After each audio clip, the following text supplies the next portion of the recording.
Setim Surakarta. Assalamualaikum warahmatullahi wabarakatuh. Alhamdulillahi wassalatu wassalamu ala rasulillah wa ala alihi wa ashabihi wa man wala. Amma ba'du. Alhamdulillah, segala puji bagi Allah dan salawat serta salam semoga senantiasa tercurah kepada baginda Nabi Muhammad sallallahu alaihi wasallam. Perkenalkan Bapak Ibu semuanya, saya Wildan Jauhari. Pada siang hari ini selaku MC dan juga moderator mengucapkan selamat datang kepada Bapak Ibu hadirin semuanya di acara kita siang hari ini. Aku lakum ahlan wa sahlan wa marhaban bihudurikum sa'adata mudiril jami'ah Al-Ustadz Sudarmadi Putra Al-Magister, Wakil Mudiril Jami'ah Al-Awwal Al-Ustadz Ihsanuddin, wa Wakil Mudiril Jami'ah Al-Thani Dr. Muhammad Fajar, wa Rais Kism Ta'limil Lughatil Arabiyyah Al-Ustadz Anis Mudirianto Al-Magister, wa tamu kita yang terhormat Profesor Dr. Muhammad Wildan hafizahullahu taala, dan juga kepada seluruh asatidzah dan juga staf dari kampus kita tercinta Sekolah Tinggi Islam Al-Mu'min Surakarta, dan juga teman-teman mahasiswa yang kami banggakan. Bismillahirrahmanirrahim. Kita berkumpul pada siang hari ini dalam acara seminar umum dengan narasumber Prof. Muhammad Wildan MA PhD dengan judul Tantangan Islamisme dan Masa Depan Post-Islamisme di Indonesia pada hari ini Kamis 9 November 2023. Tanpa berpanjang kata, kita mulai acara kita pada siang hari ini dengan membaca basmalah bersama-sama. Bismillahirrahmanirrahim. Yang kedua, untuk menambah keberkahan majelis ilmu kita pada siang hari ini, kita persilahkan kepada At-Talib Muhammad Iqbal Al-Habibi untuk membawakan atau membacakan tilawah Al-Quran pada kesempatan siang hari ini. Alaihi falyatafadhal.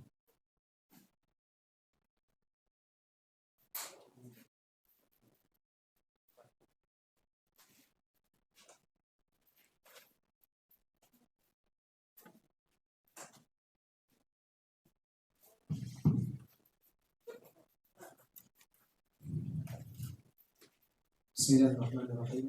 Assalamualaikum warahmatullahi wabarakatuh. Waalaikumsalam.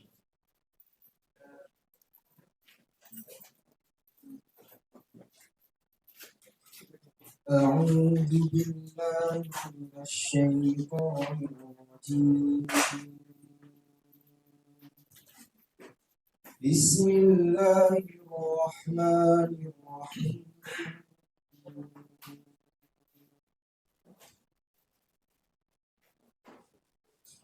عسى ربكم أن يرحمكم وإن عدتم عدنا وجعلنا جهنم للكافرين حصيرا.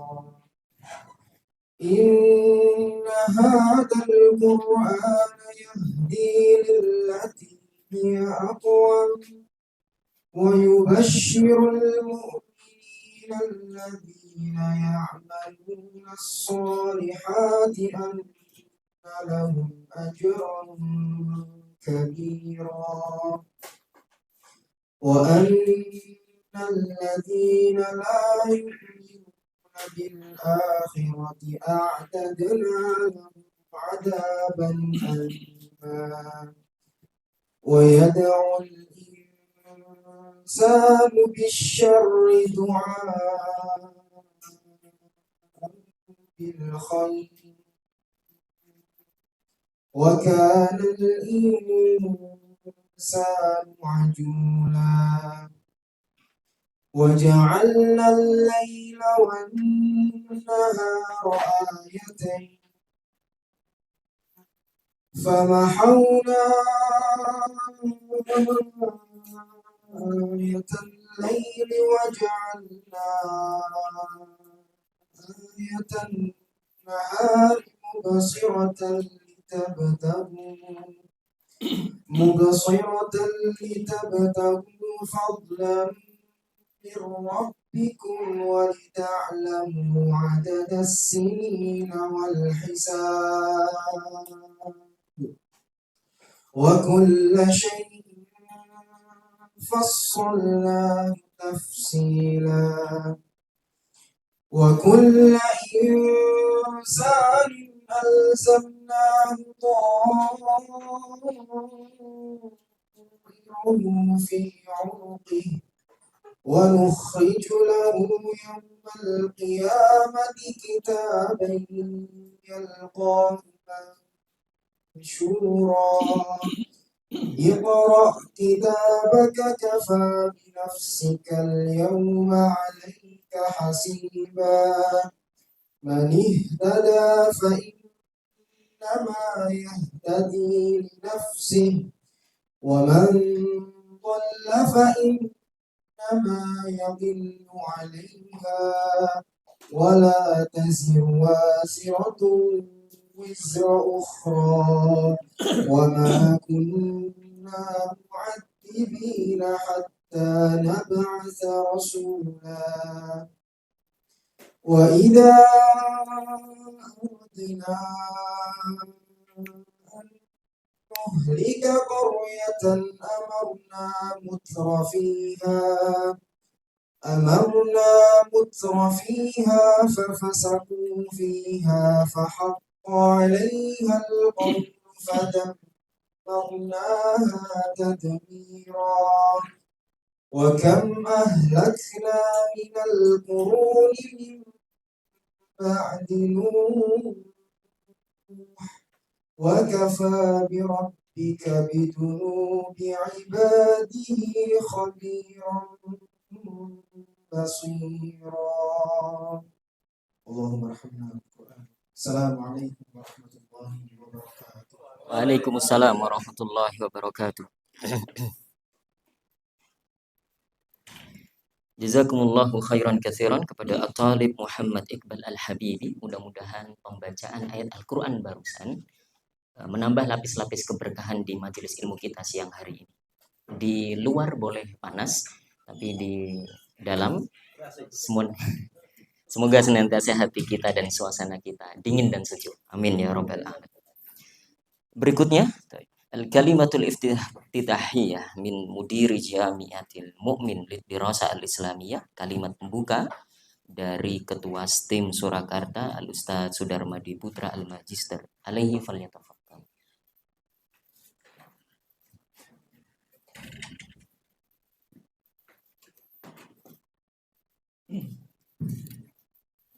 Bismillahirrahmanirrahim. Assalamualaikum warahmatullahi wabarakatuh. Waalaikumsalam warahmatullahi wabarakatuh. Alhamdulillah, summa alhamdulillah. Al-Mukarram Profesor Muhammad Wildan yang kami banggakan dan kami hormati. Al-Mukarram para asatidzah dan para sivitas akademik dan yang kami cintai para mahasiswa semester 5 rahimani wa rahimakumullah. Alhamdulillah, pada siang hari ini dengan izin Allah kita kedatangan seorang profesor, seorang alumni, seorang peneliti yang sudah tidak asing di tengah-tengah kita karena beliau selalu sering bersama kita dan kita terus akan bersama beliau karena luasnya ilmu beliau. Alhamdulillah beliau bisa mewakafkan ilmunya, kita bisa menikmati nanti insya Allah ilmu yang akan diberikan oleh beliau secara cuma-cuma. Ini Allahu Akbar ya. Jadi ini sesuatu yang sangat kita mengucapkan syukur dan berterima kasih kepada Prof. Muhammad Wildan. Kami minta nanti Ustaz tidak putus kali ini saja. Nanti ada yang lain ketika ada jurnal untuk administrasi bisa kesini lagi Ustaz. Insya Allah kita akan meriahkan lagi. Ini kita hadirkan memang para dosen dan para mahasiswa semester 5 yang sudah kita setting untuk bisa ikut berkontribusi dalam menikmati jurnal menikmati seminar kali ini. Insya Allah ini berkaitan dengan pemilu ya. Jadi bagaimana sumbangsih kita nanti di 2024, apakah umat Islam hanya sebagai penonton atau hanya sebagai pelaku ya. Tergantung kita semuanya. Maka judul yang diambil sangat tepat dan bagus untuk kita bedah bersama. Kalau cocok ya tidak ada perdebatan, tapi kalau kontra nanti bisa ada perdebatan yang sengit atau masukan-masukan yang mungkin tentu para asatidzah khususnya atau para mahasiswa akan mengambil ifadah dari seminar ini. Alhamdulillah sedikit kami sampaikan perkembangan STIM. Ya, alhamdulillah beliau tadi kaget ketika melihat kantor baru STIM. Kira masih yayasan, tapi ternyata sudah STIM semua. Alhamdulillah untuk mahasiswa kita untuk tahun ini sudah 750 sebenarnya. Dan pengajuan prodi baru pun sudah tinggal di meja menteri, jadi cuma belum ditandatangani sebabnya apa. Nanti Prof. Firdan dan minta bantuan untuk bisa koneksi dengan ke Jakarta. Mudah-mudahan ruang para prodi sudah kita siapkan, mahasiswa sudah kita siapkan, dan harapannya prodi baru itu segera turun SK-nya dan kita bisa launching. Ini sekolah launching Profesor Ridal kita undang dari saya. Dan untuk selanjutnya saya tidak bisa memperpanjang mukadimah, itu yang saya sampaikan karena saya juga ada acara di Semarang. Nanti saya pasrahkan kepada Ustaz Suwarno, Ustaz Anis Budrianto, dan Ustaz Dr. Fajar yang insya Allah akan hadir dalam acara ini. Jadi saya sudah matur kepada Prof. Dan karena acara di Semarang yang tidak bisa diwakilkan kepada siapa-siapa, karena ada pertemuan penting dari Jakarta, maka ini yang saya mohon izin tidak bisa membersamai karena saya sudah memberikan waktu sedemikian rupa, tapi kalau Allah Ta'ala bersyarah, saya pasrahkan semuanya kepada asatidz STIM ya, Anis, tapi nanti para pembesar STIM bisa membawa acara ini untuk melihat membawa berkah dan manfaat buat kita. Kemudian Ustaz yang dapat kami sampaikan, selamat menikmati ilmu dari beliau, mudah-mudahan bermanfaat bagi kita semua. Assalamualaikum warahmatullahi wabarakatuh. Waalaikumsalam warahmatullahi wabarakatuh. Terima kasih kepada Ustaz Sudarmadi Putra, dan kita doakan agar perjalanan beliau lancar Semarang sampai kembali ke rumah dan juga kampus kita tercinta. Hadirin semuanya, kita masuk ke acara inti kita di siang hari ini, yaitu seminar umum bersama Prof. Muhammad Wildan MA PhD dengan judul Tantangan Islamisme dan Masa Depan Post-Islamisme di Indonesia. Tapi sebelum itu izinkan saya untuk membacakan CV beliau. Nama lengkap beliau Muhammad Wildan. Jadi ada dua Wildan yang duduk di depan pada siang hari ini. Wildan As-Saghir wa Wildan Al-Kabir. Tapi sebagaimana pepatah yang mengatakan tidak boleh ada dua matahari, Ustaz. Jadi saya haramkan untuk diri saya dipanggil Wildan pada siang hari ini. Dipanggil saya Jauh Hari dan beliau Ustaz Muhammad Wildan. Beliau lahir di Sleman, Yogyakarta, tanggal 3 April 1971 dan sekarang sebagai dosen di UIN Sunan Kalijaga. Kemudian latar belakang pendidikan beliau S1-nya di UIN Sunan Kalijaga, kemudian S2-nya di Leiden University, Belanda, gitu Ustaz. S3-nya di National University of Malaysia dengan studi sosial antropologi.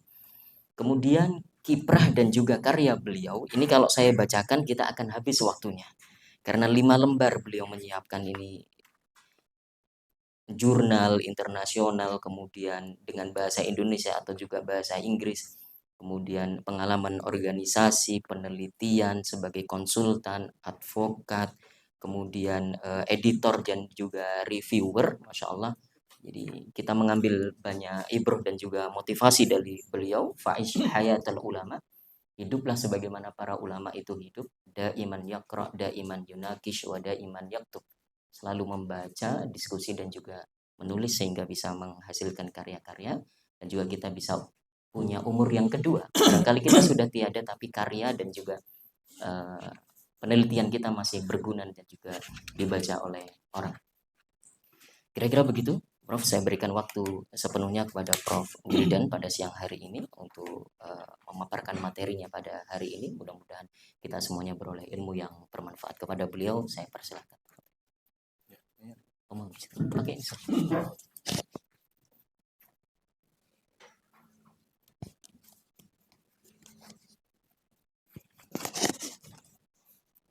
Bismillahirrahmanirrahim. Assalamualaikum warahmatullahi wabarakatuh.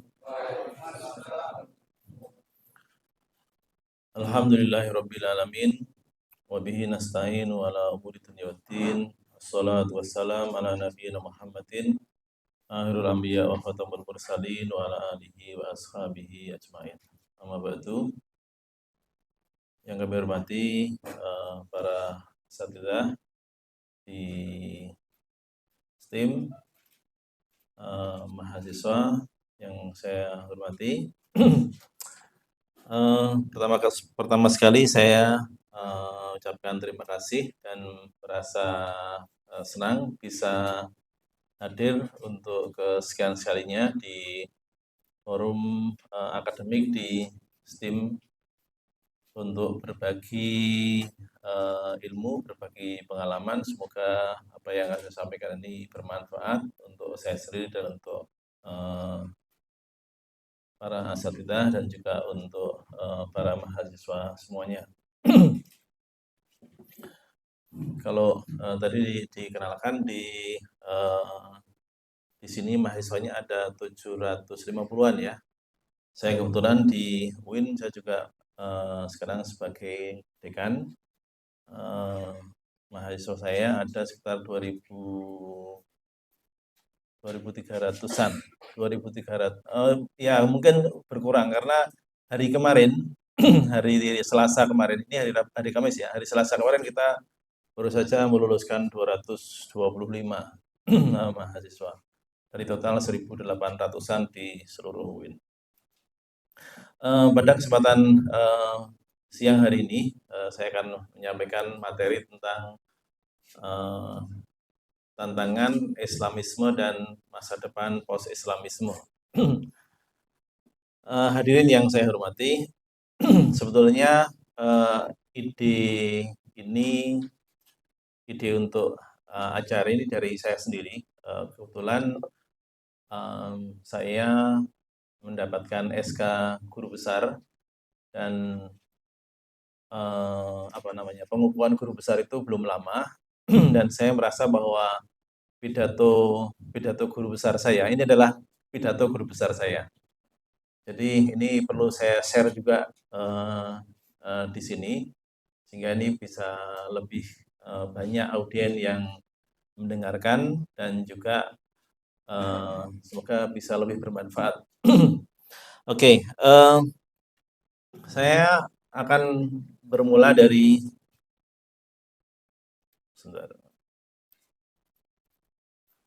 Jadi ada beberapa hal yang akan saya sampaikan di sini. Beberapa hal tersebut diantaranya adalah bahwa memang kita harus akui bahwa agama dan politik itu sebagai suatu hal yang sulit untuk dipisahkan.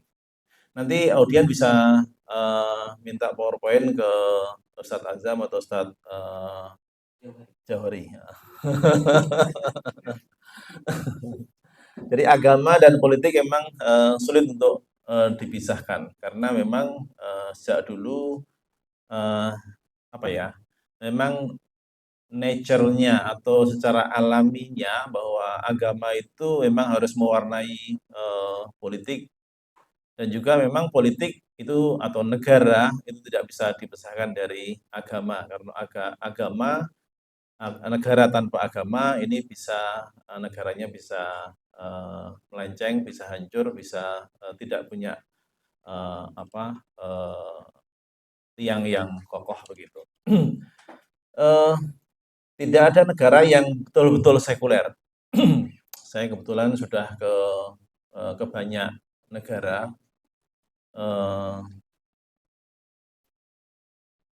Jadi saya mengamati dari banyak negara itu bahwa negara yang mengatakan negara itu sangat sekuler pun itu kebijakan-kebijakan mereka berpihak pada agama tertentu. Itu sudah kita akui. Nggak ada agama yang betul-betul kemudian sekuler, tidak berpihak. Entah itu di Amerika atau di Eropa misalnya atau di Australia mungkin ini juga tidak ada negara yang betul-betul bebas dari pengaruh-pengaruh agama. Perkembangan Islam di dunia ini memang sangat pesat sekali, sehingga ini menunjukkan bahwa agama Islam juga yang paling besar. Kayaknya waktu kita nanti adzan asar harus selesai ya. Asar harus selesai. Jadi bisa sampai jam 3. Oh, oke, jam 3. Oke, berarti ada agak kalau asar itu lebih 33 gitu. Kalau saya lihat asar jadi kayaknya 3 bisa ya. Oke. Jadi lebih agak sedikit santai, nggak usah tergesa-gesa. Saya akan berawal dari sini. Dari pertumbuhan Islam. Islam ini harus kita akui bahwa Islam mengalami pertumbuhan yang signifikan tidak hanya di dunia Muslim tapi juga di negara-negara Barat. Di Eropa misalnya itu yang paling banyak Muslimnya itu di Prancis dan Jerman ada hampir 8%. Ini yang minoritas ya. Tentu kita tidak menghitung seperti Rusia. Rusia jauh lebih banyak, tetapi karena memang itu asli Muslim Rusia. Tapi kalau yang memang murni minoritas pendatang itu Prancis, Jerman itu paling banyak. Ini yang kita lihat. Sehingga ada sebuah lembaga di Tafadhol Ustaz, Pew Research Center atau Pew Forum dalam sebuah surveinya tahun 2011 dia memprediksi bahwa Muslim akan mengalami pertumbuhan dari 1,6 miliar tahun 2010 menjadi 2,2 miliar tahun 2030. Pertumbuhan ini sebetulnya sudah cukup signifikan walaupun pertumbuhannya tidak stabil begitu. Nanti akan kita lihat bagaimana di antaranya adalah faktor utama pertumbuhan umat Islam adalah angka kelahirannya atau fertility rate yang masih cukup bagus yaitu 1,7 tahun 2010 sampai 2020 dan menurun 1,4 tahun 2020-2040. Contoh sederhananya adalah saudara saya itu 6 orang. Berarti bapak saya itu anaknya 6, kan gitu. Saya itu anak saya hanya 3 gitu. Dulu para ustadz ini saudaranya mungkin masih banyak. Berapa Ustadz Munir? 4. Sekarang putranya berapa? 5. Oh, 5 lebih banyak. Oh, ini lebih banyak. Tapi yang terjadi ini mungkin agak berbeda ya. Tapi yang terjadi tren yang terkini seperti itu. Ustadz Amir itu putranya berapa? 14. 14 putranya. Tapi apakah anak-anaknya ada yang 14 misalnya gitu? Saya kira tidak. Tren sekarang itu yang tren dunia itu tahun 2010 sampai 2020 itu pertumbuhannya atau tingkat kelahirannya itu 1,7. Pertumbuhannya itu 1,7. Jadi kalau ada orang Jawa bilang gini, wes badi piro gitu. Nah, kan gitu. Wes badi piro? Badi itu ya di anak siji. Sebenarnya kalau satu itu belum badi. Modalnya loro kok. Iya toh? Modalnya 2 Bapak Ibu ya toh. Soalnya kalau wes badi piro itu kalau baru 2 itu belum badi. Nah, badi kalau sudah badi telu itu baru badi betul. Ya, betul Ustadz Munir itu. 5 berarti 5 berarti badi 3 ya Ustadz ya. Jadi kalau itu fertility rate 1,7 itu berarti bahwa dari rata-rata keluarga itu punya anak 1 lebih sedikit gitu loh. Itu rata-ratanya. Tahun 2020 sampai 2030 itu menurun menjadi 1,4. Jadi menurun persentase pertambahannya. Tapi ini masih lebih bagus karena orang-orang Kristen itu pertumbuhannya minus. Anak mungkin cuma 2. Kalau cuma 2 berarti anaknya ini nggak nambah. Atau anaknya cuma 1 misalnya. itu nggak nambah, jadi cenderung minus. Sehingga eh, diprediksikan nanti tahun 2050 demografi Muslim dunia akan berubah. India itu nanti nomor 1, kalau sekarang masih Indonesia nomor 1 jumlah Muslimnya. Muslim di India itu justru 310 juta tahun 2050, Pakistan itu 273, dan Indonesia 256. Tahun yang digambar itu long term projection of Christians and Muslim share of the world's population. Itu diperkirakan nanti jumlah Muslim dan Kristen itu akan sama di tahun 2070. Saya jadi ingat pernyataannya siapa? Pernyataannya Muammar Gaddafi. Muammar Gaddafi Libya, dia pernah mengatakan kita itu nggak perlu umat Islam maksudnya. Umat Islam tidak perlu memerangi Eropa dengan pedang. Cukup kita datang di sana, punya anak di sana, itu sudah nanti lama-lama Muslimnya banyak kan gitu. Jadi memeranginya itu dengan pernikahan. dan dan kenyataannya di Eropa seperti itu sekarang. Pernyataannya di Eropa seperti itu. Pertumbuhannya sangat signifikan. Dan inilah juga bentuk bagaimana perjuangan gitu kan, mengislamkan. Sehingga kalau hari-hari terkini itu banyak orang yang seperti misalnya di Belanda itu ada tokoh yang namanya Geert Wilders. Itu dia sangat ketakutan bahwa jangan-jangan karena semakin banyak orang Islam di sana, orang berkerudung semakin banyak di sana, maka dia mengkhawatirkan khilafah Islamiyah itu akan bermula dari Eropa, kan gitu.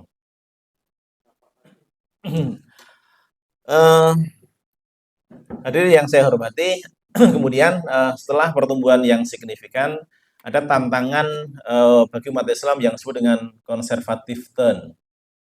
Jadi conservative turn itu apa? Conservative turn itu perubahan menjadi konservatif gitu. Jadi perubahan menjadi konservatif itu seperti apa? Jadi kemajuan IT menyebabkan kontestasi ideologi global versus ideologi lokal. Dulu mungkin hanya Muhammadiyah, ada NU, ada MTA gitu kan. Sekarang sudah ada ideologi transnasional. Ada PKS, ada HTI, ada Salafi, ada ISIS misalnya. Ini adalah bagian dari kontestasi ideologi, dan itu berkembang dengan sangat mudah sekali. Kemajuan teknologi memudahkan kita untuk tahu atau belajar tentang ideologi transnasional itu dengan sangat mudah. Itu yang pertama. Kemudian fenomena Islam di ranah publik juga meningkat bagus. Jadi di satu sisi organisasi juga banyak, majelis taklim banyak, keuangan Islam banyak, konsumerisme Islam juga banyak gitu kan. Ini menandakan suatu hal yang bagus. Saya tidak mengatakan bahwa konservatif turn itu positif atau negatif, bisa positif bisa negatif gitu kan. Tergantung bagaimana kemudian kita pada spektrum yang mana, itu yang nanti akan saya sampaikan. Kalau di dalam buku yang di samping itu, yang konservatif turn itu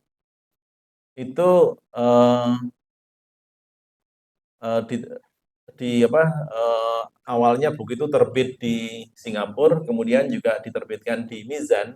Itu menilai bahwa konservatif turn itu diantaranya adalah misalnya ada MUI semakin konservatif, munculnya perda-perda syariah, aksi 411, 212 misalnya, ada juga KPPSI di Makassar misalnya, itu juga bagian dari bentuk-bentuk perubahan menuju konservatif. Yang terakhir adalah fenomena syariatisasi di ranah publik misalnya hotel syariah, laundry syariah, kafe syariah, kosmetik syariah, ada lagi salon syariah, ruang meeting syariah misalnya, apa sibahah syariah misalnya gitu kan. Makin makin banyak dan ini hal yang menarik dalam beberapa hal ada positifnya gitu kan. Eh, pas pas akhir COVID itu ya, akhir COVID itu 2021 atau awal 2022 itu. Saya mau ada kegiatan di Solo gitu kan. Eh, saya agak ngotot sama teman-teman. Pokoknya pilih yang syariah gitu kan. Akhirnya kita bikin acara di syariah. Itu Ustadz Munir hadir ya itu ya, yang di hotel syariah itu. Hotel, oh iya. Nah, tapi kita agak agak kecewa itu karena ternyata hotel syariahnya eh, akhirnya kita melihat di kamar ada kecoa, di tempat makan ada tikus gitu kan. Jadi kadang-kadang ini direpresentasikan yang kurang kurang bagus gitu kan. Kamar mandi, wastafel juga nggak bagus misalnya gitu. Yang itu pas akhir, tapi itu memang pas akhir-akhir COVID itu. Jadi mungkin hotel itu baru baru mulai buka gitu kan. Tapi terakhir kemarin saya di Jogja bikin acara di Dafam Syariah itu, Grand Dafam itu kalau Syariah itu alhamdulillah itu bagus semua. Dalam arti bahwa saya menunjukkan bahwa syariah itu memang perlu brand yang tidak hanya brand syariahnya, tapi kualitasnya juga harus dijaga dengan baik. Oke, ini adalah godaan Islamisme tadi atau tantangan Islamisme atau godaan Islamisme yang saya sampaikan tadi bahwa kemajuan pertumbuhan Islam, kemudian semangat Islam itu juga diwarnai dengan semangat yang sangat bagus misalnya. Tapi di sisi yang lain, tapi muncul muncul juga gerakan-gerakan yang Islamis, gerakan-gerakan Islam politik yang mungkin cenderung menggunakan aksi-aksi kekerasan misalnya. Walaupun tidak semuanya ya, tapi ada beberapa spektrum-spektrum yang mengarah ke sana. Misalnya saya sampaikan di sini spektrum Islamisme ya, yang disebut dengan Islamisme. Definisi dari Islamisme adalah ideologi politik yang menginginkan Islam itu tidak hanya di ranah ibadah saja, tapi Islam itu di semua ranah kehidupan, termasuk di politik. Itu yang disebut dengan Islamisme. Maka ini memang kadang-kadang begini ya, saya mau mau menyampaikan bahwa sebuah term itu kadang-kadang memang tidak memuaskan semua pihak. Istilah dulu muncul ada istilah fundamentalisme, muncul ada istilah radikalisme, kemudian akhir-akhir ini yang digunakan adalah Islamisme. Tapi ini lebih digunakan untuk memberikan eh, menamakan pada fenomena-fenomena yang terjadi pada Muslim. Dalam spektrum Islamisme, tadi saya katakan bahwa yang akan tergantung pada posisi mana kita berada atau dalam spektrum itu. Yang pertama, konservatisme. Kalau sekedar konservatisme, maka definisinya secara sederhana, karena saya harus meringkas dalam satu frasa ya. Jadi konservatisme adalah kembali pada doktrin Islam yang murni atau purifikasi. Kalau gerakan partai, maka contohnya adalah PKS, PBB misalnya. Itu yang disebut dengan konservatisme. Kalau spektrum yang kedua, ekstremisme, maka gerakan Islam yang bertujuan menjadikan syariat Islam itu ada di ranah politik. Itu disebut dengan ekstremisme. Jadi mungkin bisa dicontohkan gerakan yang ada adalah MMI, FPI, JAS ya, Jamaah Ansarus Syariah misalnya, dan spektrum yang terakhir adalah terorisme. Ideologi gerakan yang memperjuangkan syariat Islam itu dengan kekerasan atau mengatasnamakan Islam dengan menggunakan kekerasan. Misalnya ada JI, JAT, JAD, dan mungkin gerakan yang lain. Ini kadang-kadang menjadi apa? Menjadi menggoda makanya tadi. Maka sebut sebagai godaan. Menggoda umat Islam bahwa di antaranya misalnya Hizbut Tahrir selalu menggunakan atau menggunakan atau melihat ekonomi Indonesia itu sebagai yang salah. Indonesia itu salah ekonominya, harusnya menggunakan syariat Islam atau bukan khilafah Islamiyah. Maka kalau pakai khilafah bukan khilafiyah, menggunakan khilafah Islamiyah maka semuanya beres, kan begitu. Itu yang selalu digaungkan oleh Hizbut Tahrir. Saya tidak mengatakan bahwa itu adalah salah, tetapi kita harus betul-betul mempelajari dengan seksama seperti itu, bahwa Islam pun harus belajar Islam, karena konsep-konsep di dalam Islam itu juga perlu banyak harus kita pelajari tentang syariat. Tidak hanya tentang syariat Islam, tapi tentang politik Islam, tentang ekonomi Islam, dan lain sebagainya. Itu saya kira juga perlu banyak yang harus kita pelajari. Tapi tentu kekerasan itu bukan menjadi alternatif bagi kita semuanya. Inilah tantangan-tantangan atau godaan di sana. Ini loh, kalau kita pakai khilafah, maka kita akan segera mendapatkan tatanan Islam yang lebih bagus. Akhirnya orang dengan mudah terpikat pada ajakan itu, atau godaan, atau tantangan gerakan itu. Itu sering sekali.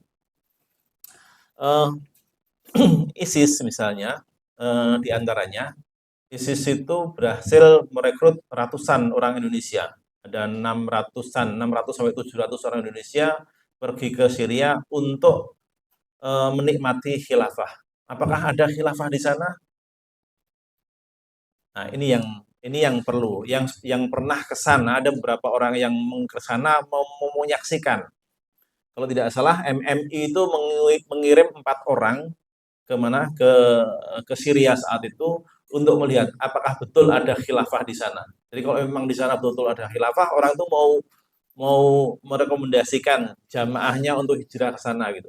Tapi akhirnya MMI juga melihat bahwa ternyata itu bukan khilafah yang mereka inginkan.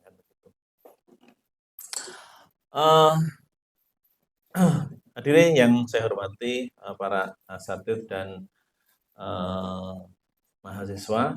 Jadi Islamisme bagi Muslim Indonesia merupakan inspirasi yang tiada henti. Karena kata Islamisme menjadi acuan untuk meraih kedalaman kepuasan. Jadi ini tinjauan dari bidang antropologi bahwa Islamisme itu sebagai upaya kita untuk meraih yang namanya the depth of contentment, atau bagaimana menjadi Muslim yang kafah. Bahasa yang gampang adalah umat Islam itu sebetulnya pengen banget berkontribusi positif untuk menjadikan Indonesia menjadi negara yang lebih baik dengan cara mengimplementasikan syariah. Hanya saja kemudian mekanismenya inilah yang harus difikirkan lebih panjang. Karena misalnya kita langsung mau menggaungkan syariah, itu tentu kita akan mendapatkan tantangan yang tidak mudah. Nah, ini yang banyak terjadi ya, kasus-kasus terorisme, JI, JAD, ini yang banyak terjadi dalam beberapa tahun terakhir. Ini juga menandakan tidak sedikit orang-orang yang meyakini bahwa gerakan bahwa syariat Islam itu bisa diperjuangkan melalui kekerasan. Tapi dalam konteks Indonesia misalnya, ini negaranya ini terlalu kuat. Di Syria juga akhirnya ide khilafah Islamiyah itu juga tidak berhasil. Oleh karena itu, ini perlu ada jalan lain gitu kan. Inilah yang kemudian dilihat orang sebagai kegagalan Islam politik. Jadi secara umum sebetulnya Islamisme tadi itu adalah menginginkan Islam itu ada di ranah politik. Nah, di ranah politik itulah maka tidak hanya ada MUI, ada Kementerian Agama, tapi Islam itu menjadi dasar negara kan begitu. Tetapi dalam perjalanan waktu ini banyak negara-negara yang sudah mengalami kegagalan. Tidak hanya dalam konteks Indonesia, misalnya Mesir dengan Ikhwanul Muslimin atau Front Islamic du Salut di Aljazair misalnya, atau Islamic State di Irak, Islamic State di Syria misalnya, itu juga banyak yang mengalami kegagalan. Dan mungkin juga banyak lagi, mungkin di Pakistan, mungkin di Malaysia, di Turki, mungkin di negara-negara mayoritas Muslim yang lain. Oleh karena itu ini memang perlu kebijakan, perlu kontemplasi, berpikir yang lebih mendalam bagaimana umat Islam itu memperjuangkan dengan lebih baik. Ada seorang sarjana politik dari Prancis namanya Olivier Roy mengatakan bahwa kegagalan Islam politik karena terlalu menekankan identitas agama dengan tujuan eksklusif dan kurang perhatian pada aspek keamanan, kesejahteraan, dan hak asasi manusia. Jadi terlalu banyak pada lebih menekankan pada ideologi, tetapi tidak pada aspek-aspek sosial kemasyarakatan, keamanan, kesejahteraan, sehingga ini dinilai akhirnya banyak ditolak oleh masyarakat itu sendiri, kan gitu. Dalam konteks yang lebih luas, gerakan-gerakan Islam cenderung menerapkan konsep agama secara normatif, yaitu mungkin konsep Darul Islam, konsep Darul Harb, atau khilafah, bahkan takfiri misalnya gitu kan, sehingga konsep itu akhirnya dinilai terlalu frontal dan ditolak oleh umat Islam itu sendiri.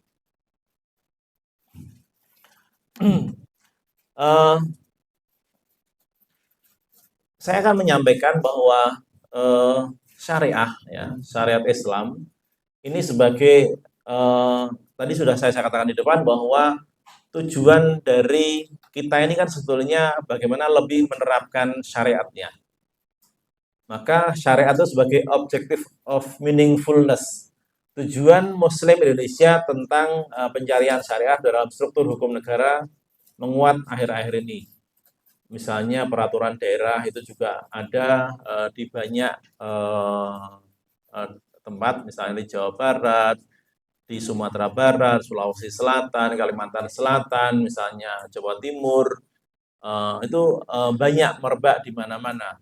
Nah, ini yang dalam beberapa hal ini juga harus diafirmasi, atau mungkin ini juga kita anggap sebagai proses bahwa syariat Islam ini ada progres walaupun mungkin tidak begitu signifikan. Keberhasilan implementasi syariat di Aceh sebagai bagian dari kompromi politik sejak kemerdekaan Indonesia itu juga harus diapresiasi.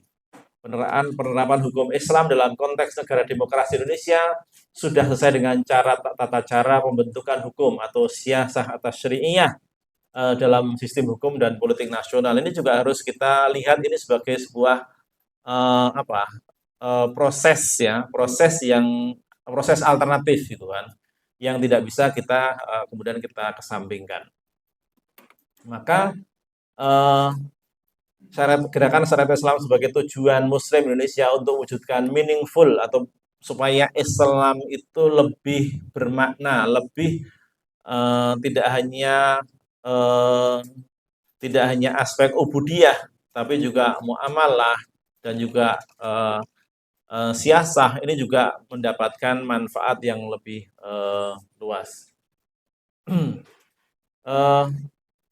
ini ada sebelah kiri itu ada gambar yang menarik menurut saya. Ini most Muslim surveyed favor Syariah as official law in their country of area. Jadi ini survei dari sebuah lembaga di Amerika, Pew Research Center. Kalau tidak salah ini saya agak lupa tahunnya ya. Ada tahunnya nggak di situ, Mas Johri? Kayaknya agak baru di situ. 2022, ya. Tahun 2022. Jadi jadi di Malaysia misalnya itu juga sebanyak 86% orang itu juga setuju bahwa syariat itu, ini berdasarkan survei ya, syariat itu juga digunakan sebagai aturan negara kan gitu. Sedangkan di Indonesia itu ada 64% gitu kan. Ini di negara-negara yang lain seperti Sri Lanka, Thailand itu sebenarnya juga ada hal-hal yang positif yang mungkin perlu kita lihat. Harus kita syukuri juga. Kemudian selanjutnya saya mau menyampaikan bahwa ini ada sebuah proposal, sebuah harapan bahwa post-Islamisme itu sebagai sebuah alternatif. Post-Islamisme itu apa? Post-Islamisme adalah gerakan politik yang mengombinasikan ideologi Islam dan nilai-nilai modernitas. Kalau tadinya gerakan-gerakan Islam itu lebih fokus pada ideologi Islam saja misalnya, maka post-Islamisme itu bagaimana kita juga menerima modernitas. Di antaranya yang paling sederhana adalah modernitas itu adalah nilai-nilai demokrasi. Post-Islamisme memberi sebuah alternatif perjuangan syariat Islam di negara-negara sekuler, dalam tanda kutip ya, sekuler seperti Indonesia. Nanti akan saya jelaskan Indonesia itu sekuler atau tidak ya, tapi mungkin ini perlu tanda kutip ya. Contoh post-Islamisme adalah partai politik Islamis seperti Partai Keadilan Sejahtera, Partai Pembangunan, Partai Kebangkitan Bangsa misalnya. Itu bisa menjadi sebuah contoh bagaimana itu sebagai sebuah post-Islamisme. Jadi post-Islamisme itu ideologi politik iya, tetapi menerima demokrasi begitu. Sehingga ini yang menarik adalah bahwa ini bisa kita anggap sebagai hasil konkret dari post-Islamisme, yaitu penerimaan umat Islam terhadap modernitas, terhadap sistem demokrasi itu. Misalnya ini banyak sekali ya. Tahun 98 ada Undang-Undang Implementasi Bank Syariah. Tahun 99 ada Undang-Undang Pengelolaan Zakat. Tahun 2001 Undang-Undang Kepres Basnas. Tahun 2022 Undang-Undang tentang Pendidikan Agama. Tahun 2004 ada Undang-Undang Wakaf. Tahun 2028 penyelenggaraan ibadah haji. Tahun 2008 tentang perbankan syariah. 2008 lagi tentang pornografi pornoaksi. Tahun 2014 tentang jaminan produk halal dan sebagainya. Ini sebetulnya sebagai sebuah kemajuan positif yang tidak bisa kemudian kita nafikan, bahwa keterlibatan Muslim di politik, kalau tadi disebut sebagai post-Islamisme, itu menjadi hal yang menarik. Saya mau menjelaskan sedikit lagi tentang mungkin sebagian kita masih tidak yakin dengan konsep post-Islamisme atau Islam dan demokrasi. Jadi memang nilai dasar demokrasi, dulu kita belajar sejak SD atau SMP itu, demokrasi itu apa? Demokrasi itu dari rakyat, oleh rakyat, untuk rakyat gitu kan. Bahasanya adalah Vox Populi Vox Dei, suara rakyat, suara Tuhan kan gitu. Saya kasih sebuah contoh. Di sebelah kanan itu, ini gambar yang menarik. Tahun 2016 itu pas saya ada short course di Australia, 2 minggu atau 3 minggu saya lupa. Saat itu pemerintah sedang bikin voting. Jadi nggak lewat parlemen ini, voting semua penduduknya di voting. Jadi voting tiap rumah itu dikirimi amplop. Dikirimi apa pertanyaannya? Pertanyaannya adalah ini nek kita kita naudzubillah min dalik, tapi mungkin inilah Eropa gitu kan. Inilah demokrasi Australia. Jadi dalam surat itu adalah pertanyaannya, setujukah Anda pernikahan sesama jenis? Pernikahan sesama jenis. Jawabnya cuman yes atau no gitu. Centangnya yang yes atau no gitu. Itu tahun 2016. Pas di sana itu. Jadi amplop itu kemudian diisi terus dilem kembali, masukkan di pos. Wis tekan akhirnya pemerintah ngitung yang yes itu berapa itu, Mas?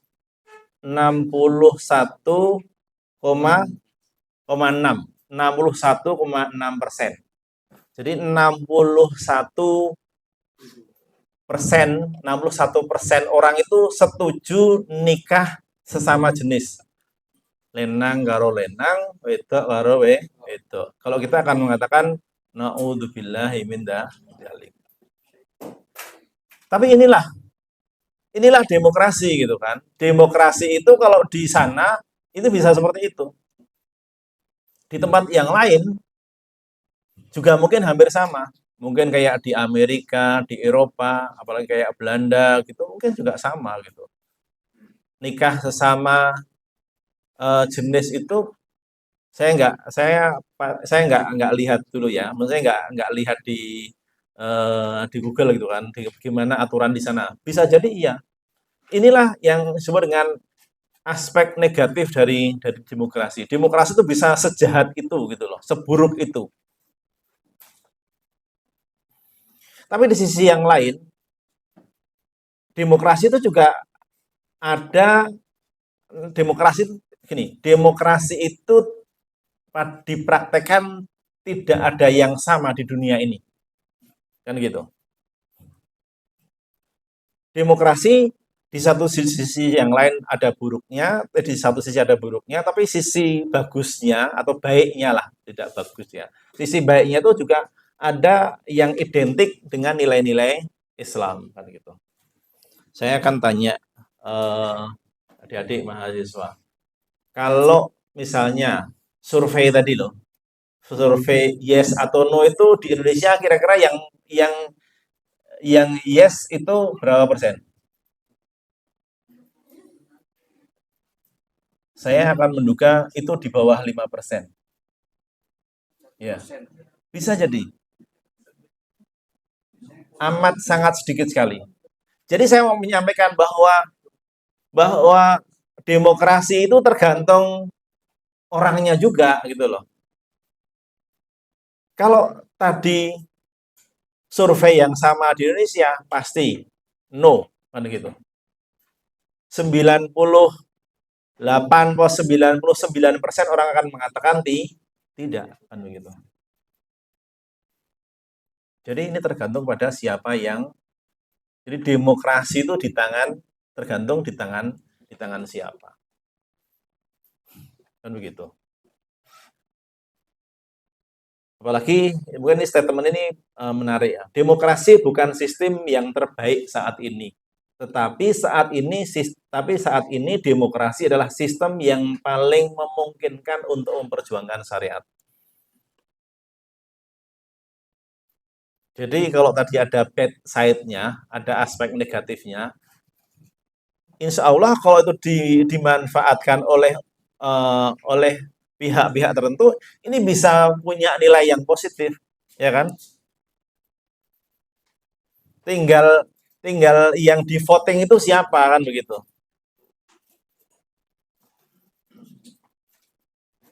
Ini adalah aspek yang mungkin perlu perdebatan panjang ya. Jadi mahasiswa mungkin perlu banyak baca lagi ya tentang bagaimana Islam, demokrasi misalnya gitu kan.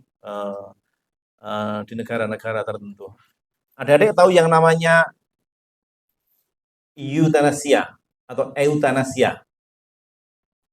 Eutanasia, tahu? Eutanasia itu berobat atau minta disuntik dokter untuk mati. Eutanasia itu misalnya ada orang yang sakit sudah kehabisan kehabisan uang, kehabisan uang untuk berobat enggak, dan dia udah nggak kuat sakitnya, kemudian minta dokter saya disuntik mati aja. Gitu. Nah itu namanya eutanasia. Di banyak negara itu sudah boleh. Di mana? Kayak di Amerika, di beberapa negara di Amerika atau di Australia, di beberapa negara di Eropa itu boleh. Kira-kira kalau itu dipraktekkan di Indonesia, ada yang setuju nggak? Tidak. Itulah demokrasi. Di sana bisa buruk, di sini menjadi baik. Dalam arti kalau orang sana juga menganggap itu baik-baik menurut sana ya seperti itu. Perspektifnya berbeda kan gitu. Dalam konteks syariat Islam ini juga sama. Bisa jadi banyak ahli-ahli politik melihat bahwa saat ini itu kita nggak bisa melarikan diri dari kondisi politik yang ada kan gini. Apalagi pemerintah atau banyak mengatakan NKRI harga mati. Mau menjadikan Islam sebagai dasar negara udah nggak bisa. Caranya satu-satunya cara yang memungkinkan adalah melalui demokrasi. Inilah yang disebut dengan post-Islamisme. Menggunakan sistem politik yang ada dengan tetap berpegang pada nilai-nilai Islam kan begitu. Nah, inilah yang harus difahami kita semuanya. Beberapa pendapat tokoh ini saya kira juga mungkin perlu kita quote ya. Misalnya yang atas kiri itu namanya Yusril Izzah Mahendra. Dia mengatakan mengingat hukum Islam itu adalah hukum yang hidup dalam masyarakat Indonesia, maka negara tidak dapat merumuskan kaidah hukum positif. Hukum positif itu hukum yang berlaku, ya, yang nyata-nyata bertentangan dengan kesadaran rakyatnya sendiri. Demokrasi harus mempertimbangkan hal ini. Jika sebaliknya, maka negara kita akan menjadi negara otoriter yang memaksakan kehendaknya sendiri kepada rakyatnya. Jadi menurut Yusril, ini agak tidak mungkin. Karena apa? Karena nilai-nilai Islam itu sudah terlanjur hidup di dalam kehidupan masyarakat gitu.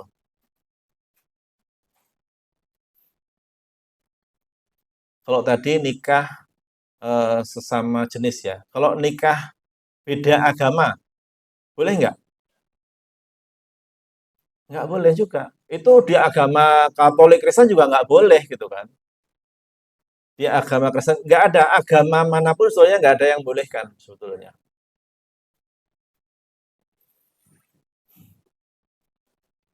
Dan ini nilai ada nilai Islam, nilai Timur itu juga hidup di masyarakat gitu kan. Dan inilah yang mungkin harus kita yakini bahwa ini akan membantu kita untuk umat Islam itu selalu hati-hati ya terhadap hukum-hukum yang akan diundang-undangkan. Yang bawah itu namanya Yusuf Qaradawi. Dia mengatakan substansi demokrasi secara sejalan dengan Islam. Kebebasan pers, kebebasan mengeluarkan pendapat, pemilihan umum, penetapan kebijakan berdasarkan suara mayoritas. Ini Yusuf Qaradawi juga menyetujui. Ini menandakan bahwa sudah semakin banyak para ya politisi, para pemikir, mungkin sebagian juga ada ulama memikirkan bagaimana yang terbaik bagi umat Islam.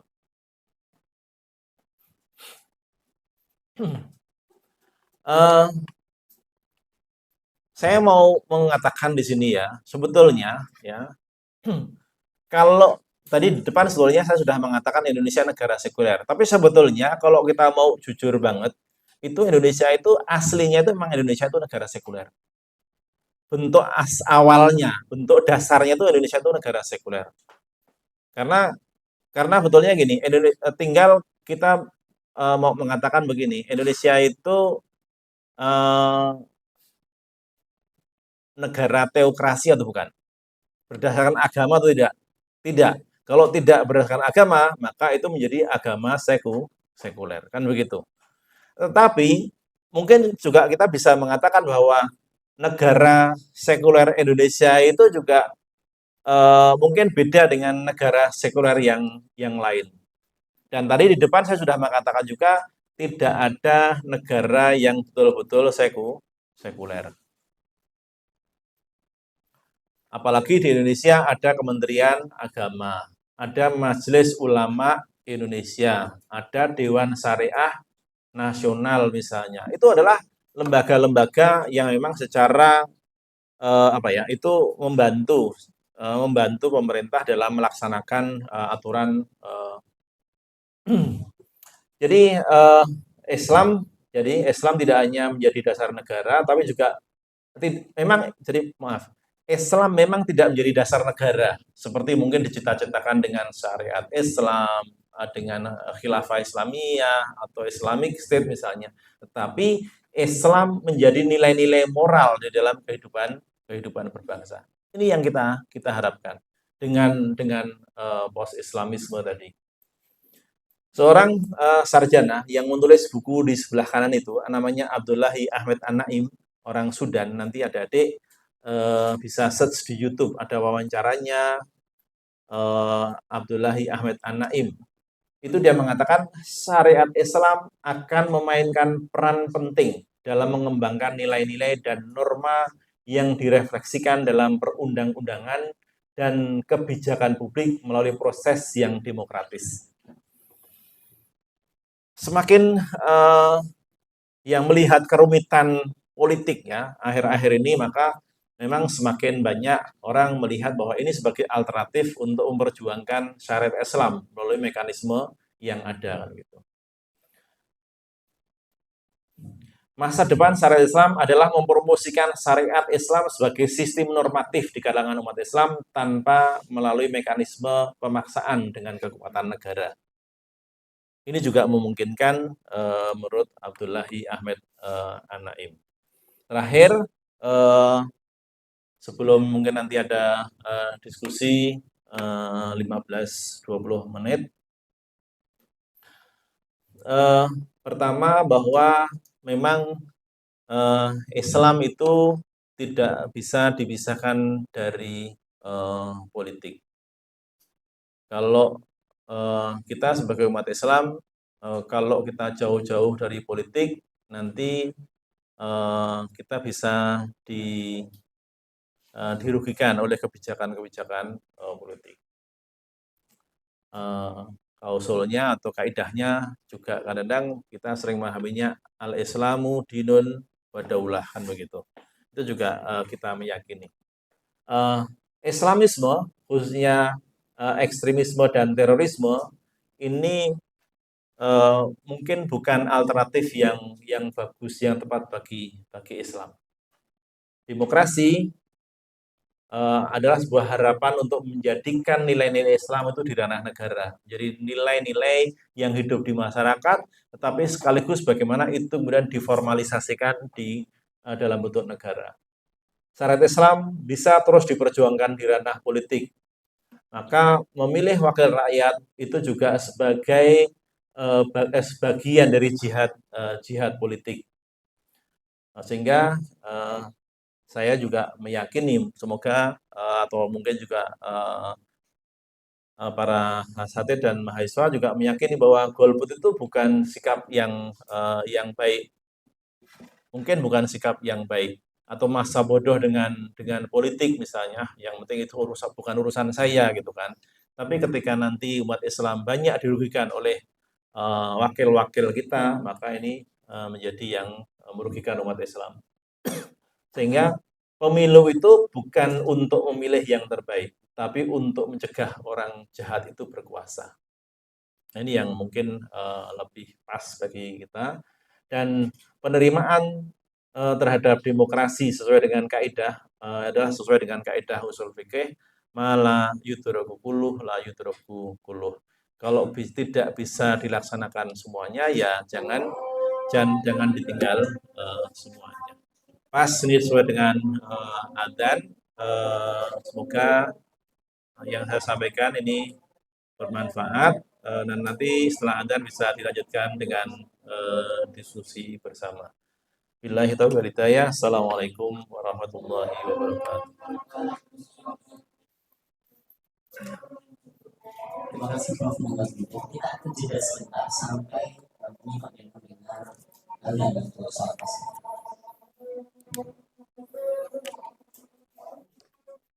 Bismillahirrahmanirrahim. Syukur alhamdulillah kita dapat pencerahan dari Prof. Wildan. Tapi ada yang ingin saya ya bisa bertanya, bisa komentar ya Prof. Kalau dari paparan tadi ada Islamisme, ada post-Islamisme, ada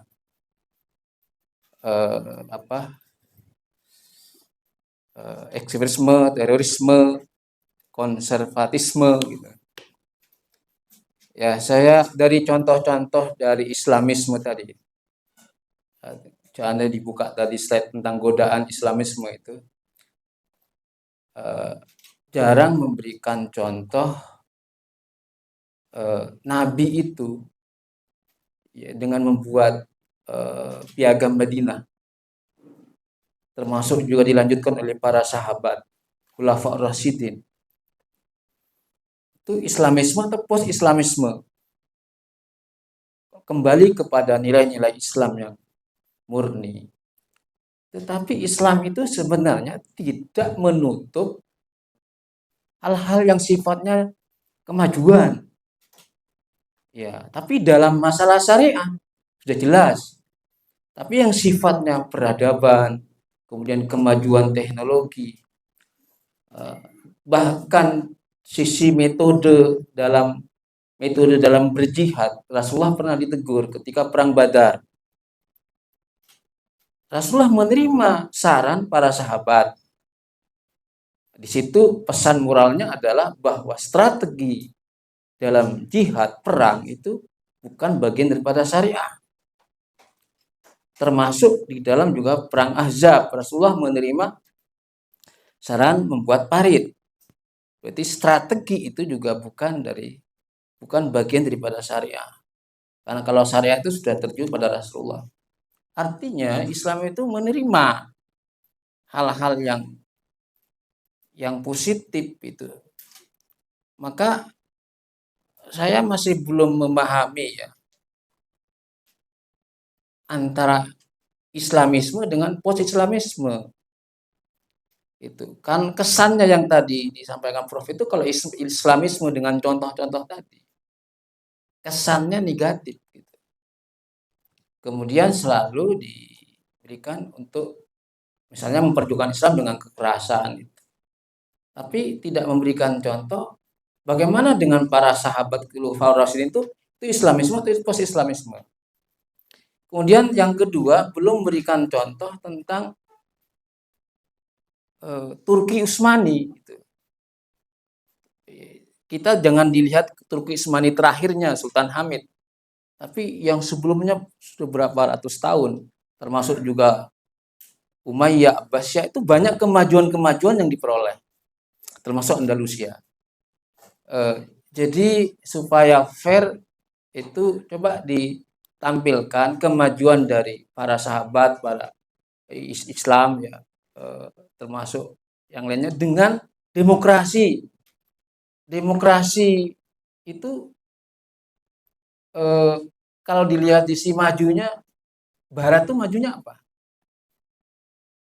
Ya, dari sisi demokrasi. Jadi apa ya? Saya masih belum bisa menangkap dari ininya.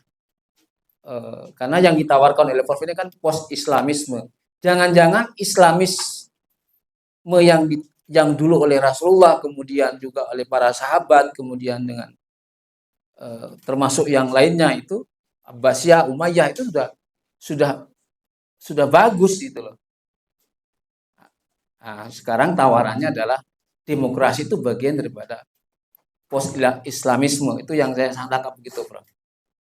Ya, mungkin itu komentar saya aja. Terima kasih. Langsung nanti selesai aja. Siapa? Bismillahirrahmanirrahim. Assalamualaikum warahmatullahi wabarakatuh. Perkenalkan Prof, saya Anis Putrianto. Antum dulu untuk di Darul Falah. Berkenaan dengan tantangan Islamisme dan masa depan post Islamisme di Indonesia. Yang paling pokok, saya akan bertanya dengan satu pertanyaan saja. Tadi Prof telah berbicara tentang memilih wakil rakyat adalah bagian daripada jihad politik. Dan kemudian golput adalah sikap yang tidak baik bagi umat Islam, ya, yang pengecut. Ya. Pertanyaan saya begini, tahun 2024 siapa yang akan kita pilih di antara 3 kandidat? Mengatakan saya pulang. Assalamualaikum warahmatullahi wabarakatuh. Di situ ada Anis B.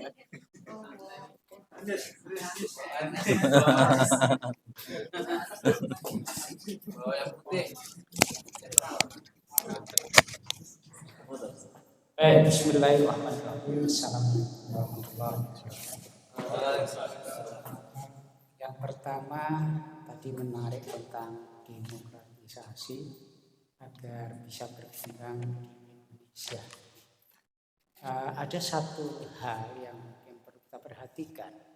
Ketika Gus Dur dulu mendirikan PKB, itu prediksinya adalah ketika pemilu pasti menang. Karena apa? Jumlah NU itu lebih daripada 51%. Tapi kenyataannya setelah pemilu beberapa kali ternyata belum bisa. Problemnya ternyata sama. Di kalangan umat Islam ini pertama masih banyak perpecahan.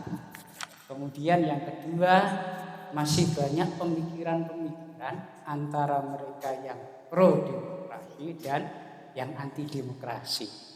Tapi yang penting solusinya bagaimana Bapak Ibu. Sehingga apa? Memang umat Islam ini benar-benar bisa memanfaatkan demokrasi sehingga bisa memperjuangkan Islam untuk negara kita. Kemudian yang kedua kaitannya dengan tadi golput itu tidak elok. Jadi sebenarnya gini Bro, pada tahun 80-an para kiai itu banyak menyuarakan tentang golput. Tujuannya supaya apa? Supaya Soeharto 70-an sih. Supaya Soeharto itu turun, karena pada saat itu adalah Soeharto itu sangat otoriter dan menerapkan asas tunggal. Sehingga pada saat itu para kiai karena tahu kekuatan Golkar dan sebagainya, dia menyarankan saja untuk golput sehingga pemerintahannya tidak legitimit. Tapi persoalan itu adalah berbeda dengan sekarang. Barangkali itu bisa kita manfaatkan, tetapi persoalannya adalah bahwa ternyata doktrin para ulama dan kiai itu semakin kesini itu justru malah semakin berbalut dalil, sehingga susah untuk merubah mereka. Nah ini barangkali tantangan bagi Prof untuk bagaimana merubah para asatid, merubah para aktivis Muslim yang mereka sebenarnya anti demokrasi, tapi sebenarnya memang sudah berbalut dalil dengan apa yang disampaikan oleh para ulama-ulama tahun 70, di mana saat itu keadaannya berbeda dengan sekarang. Itu aja, terima kasih. Baik, terima kasih. Ya.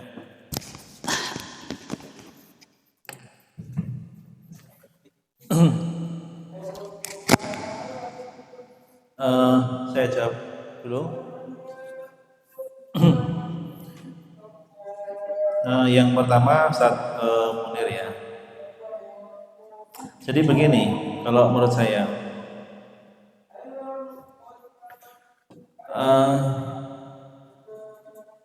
kita beda konteks kalau saya gitu kan. Jadi dalam konteks kekinian agak sulit untuk disamakan dengan pada masa Rasulullah. Jadi misalnya pada masa Rasulullah kemudian menggunakan parameter ini Darul Harb misalnya, Darul Islam, yang menurut saya ini tidak tepat untuk diterapkan dalam konteks kekinian. Jadi saya tidak mengatakan bahwa saya kesulitan untuk menyebut atau untuk karena beda konteks itulah tidak bisa apakah Rasulullah itu Islamisme atau post-Islamisme kan. Jadi kalau sebetulnya secara sederhana sebetulnya Islamisme itu kita frontal memusuhi sistem yang ada. Tapi kalau post-Islamisme itu ini strategi kita untuk berjuang, ya kita ikut di dalam sistem kan gitu. Dalam konteks dulu Rasulullah tentu menurut saya Rasulullah cenderung memilih untuk tidak masuk di dalam sistemnya gitu kan, walaupun dalam sejarah kita tahu Rasulullah ditawari, kamu milih mau jadi apa kan gitu. Tapi kalau dalam konteks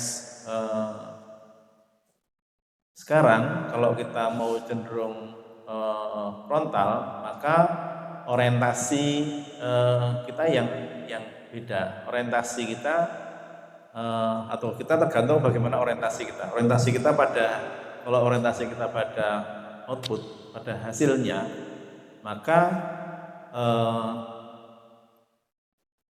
ijtihad politik post-Islamisme ini lebih menguntungkan bagi umat Islam kan gitu. Daripada kalau kita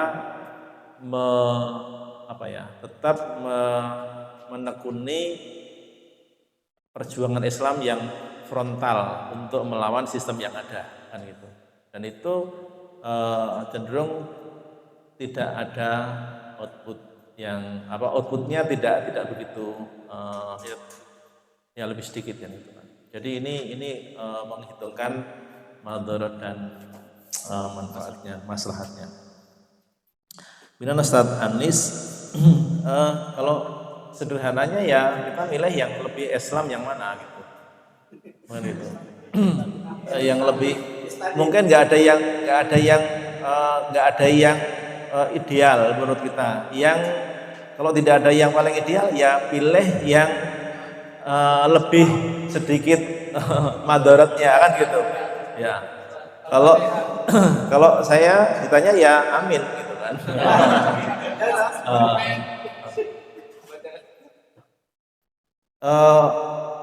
Prediksi orang misalnya ya, prediksi orang akan kalah atau menang itu nanti gitu kan. Itu nanti urusan nanti. Yang penting kita tuh harus menunjukkan bahwa umat Islam tuh punya kekuatan, punya power gitu kan. bahwa kita harus menunjukkan juga bahwa ini loh kita punya apa ya, ghirah gitu. Punya ghirah kan gitu. Gitu Ustaz. Kalau enggak ya kita akan selalu umat Islam itu enggak jelas, diiming-imingi ini ikut sana ikut sana. Tapi memang ya kadang-kadang politik memang seperti itu ya. Kita tahu bahwa politik itu untuk idealis itu memang tidak mudah gitu kan, apalagi sesuai dengan yang namanya ideologi politik, nanti yang merah campur yang hijau, campur dengan yang kuning juga biasa gitu kan, karena ada pragmatisme juga di situ. Ustadz Sukino tahun 70-an itu memang pemerintah Orde Baru sangat keras dengan umat Islam ya. Sehingga saat itu saya masih ingat Nurholis Majid saat itu masih muda, dia mengatakan Islam yes, politik no. Karena apa? Karena dia tidak ingin umat Islam itu lebih banyak korban. Karena korban-korban umat Islam itu banyak dimusuhi oleh pemerintah saat itu, dikriminalisasi gitu kan.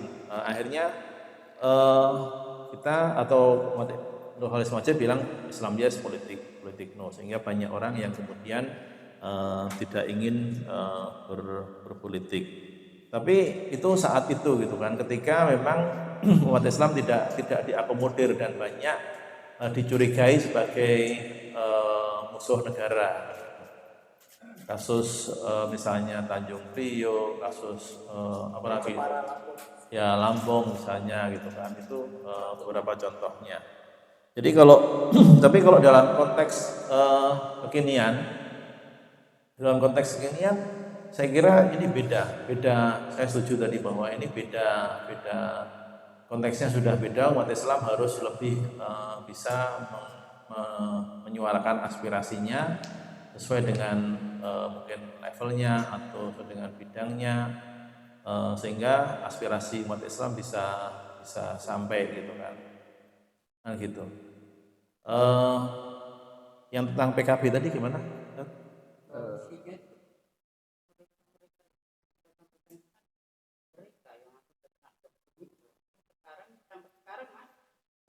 Sekarang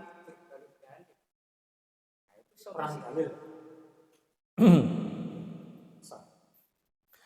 Iya, ya memang itu tidak mudah ya, khususnya bagi orang-orang yang memang mempunyai keyakinan pada paham-paham yang lama.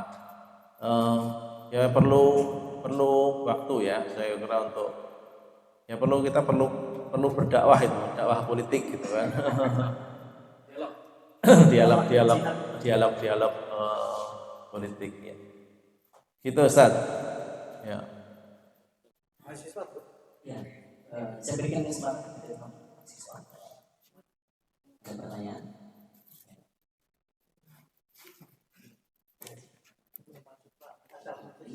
Itu ada satu tuh. Ini tidak tepat kalau Anda bilang tawadhu gitu. Ya, boleh tawadhu dan Itu belakang Ustaz. Nilainya bagus.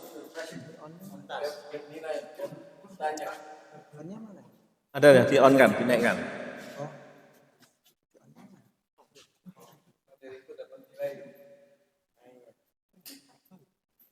Pilih saja. Amin. Nanti sebelumnya sukses itu kehidupan. silakan sebutkan nama dan semesternya berapa, nanti dikasih nilai plus dari Amrul. Bismillahirrahmanirrahim. Nama saya Najdah dari semester 5. Ustaz, saya mau menanyakan hal-hal yang dari penjelasan Ustaz tadi saya masih rancu gitu terhadap penjelasan ini terkait dengan pandangan Islamisme tadi ya, konservatisme, ekstremisme dan terorisme. Jadi kan dikatakan bahwasannya konservatisme itu kan kembali kepada doktrin Islam gitu ya.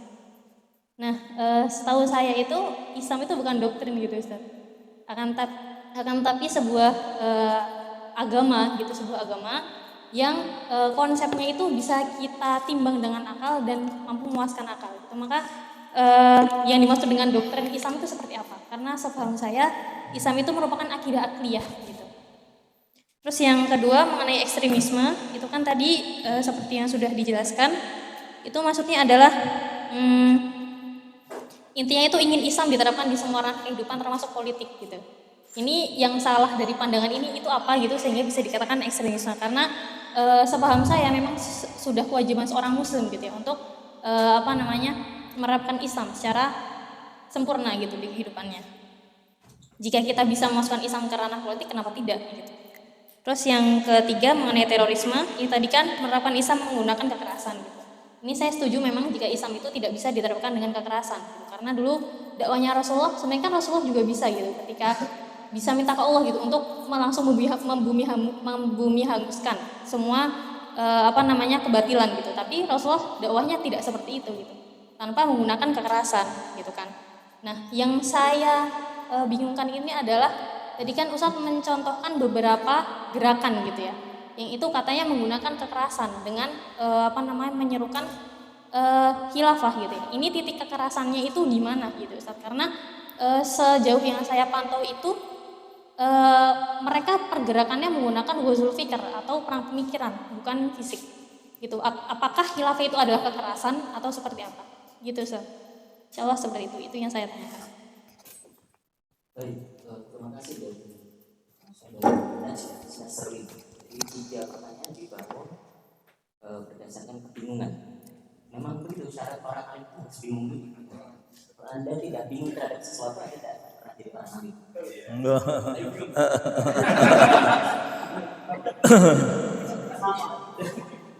Berikan kesempatan kepada Profesor Muhammad. Ya, yang pertama tentang konsep konservatisme tadi ya, saya menyebutkan doktrin.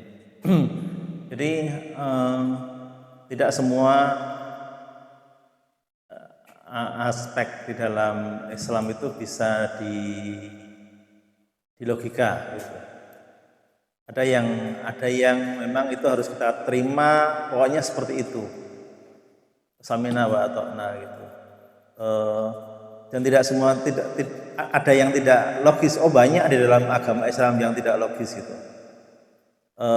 Bahwa Allah itu ada, gimana kita membuktikan, gimana tentang surga, tentang neraka, tentang setan, tentang eskatologis ya. Itu nggak logis gitu. Itu doktrin. Kalau saya meyakini itu doktrin. Karena kita terima aja apa adanya gitu. Ya kalau nanti mungkin bisa ditanyakan lagi ya, logika atau bahwa al-Islamu dinun aklun gitu kan, ladina liman la aklalah misalnya, itu dalam beragamanya gitu kan, kita harus berakal gitu kan. Tetapi banyak aspek-aspek di dalam Islam yang tidak bisa masuk, tidak logis, yang eskatologis tadi loh, yang unsur eskatologis. Bisa jadi bisa kita bayangkan tentang misalnya tentang surga, neraka, tentang setan, malaikat,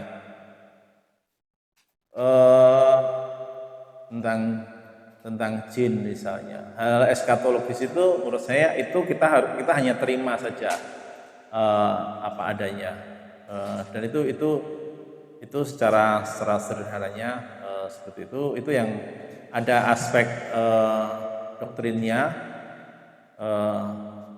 dalam agama Islam. Kemudian yang kedua tentang sebetulnya tidak ada yang salah tentang kita harus meyakini Islam itu sebagai sebagai sebuah sistem yang utuh, tidak hanya sosial, budaya, juga politik. Itu tidak ada yang salah.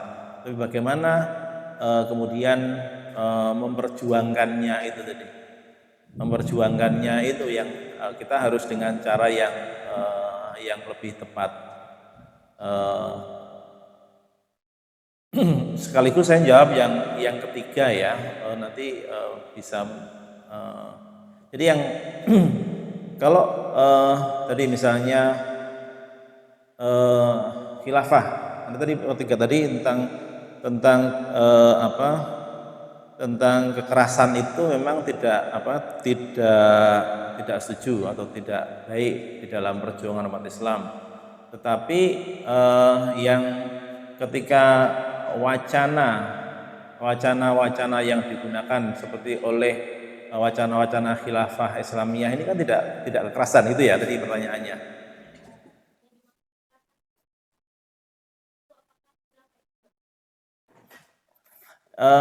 Sebetulnya ya tidak. Kalau hanya wacana itu bukan kekerasan. Hanya wacana nggak ada unsur kekerasannya. Dan sebetulnya ketika kita punya ide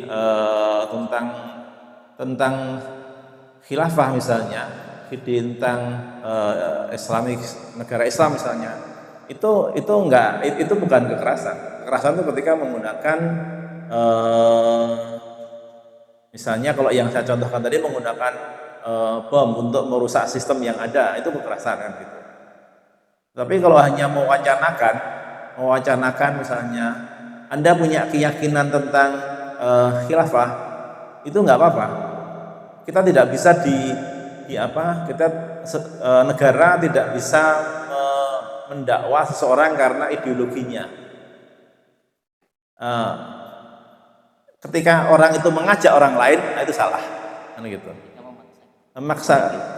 Mengajak orang lain, menyiarkan, membuat forum untuk, itu yang salah. Tapi ketika Anda itu punya ideologi khilafah misalnya, itu nggak ada masalah. Tidak bisa, negara tidak bisa dalam sistem seperti demokrasi itu nggak bisa. Negara kalau dulu mungkin bisa, dulu tahun 70-an 80-an bisa, sekarang nggak bisa. Jadi begitu. Ketika orang itu mengajak orang lain kemudian membuat brosur misalnya, salahnya di situ. Kekerasan intelektual. Bukan kekerasannya, karena menyebarkannya. Seminar khilafah versus demokrasi. Saya kira boleh itu, apalagi di kampus ya, di akademik itu itu nggak ada masalah. Ya. Jadi begitu ya, Mbak Najah tadi, Najdah, ya. Oh ya, oh.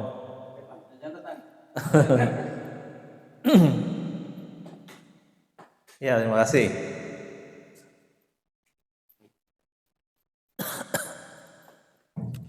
Baik, kita berikan tepuk yang menyalai sebagai pendengar jawaban dari berbagai penanya yang muncul dari berbagai sudut pandang sekali, sayang sekali dan juga terbatas waktu, dan juga tidak sekali, jadi kita bisa tutup acara pada siang hari ini. Terakhir ini kami mohonkan kepada wakil mudir Jamiah Dr. Muhammad Fajar yang memberikan kenang-kenangan kepada Prof. Setim Surakarta.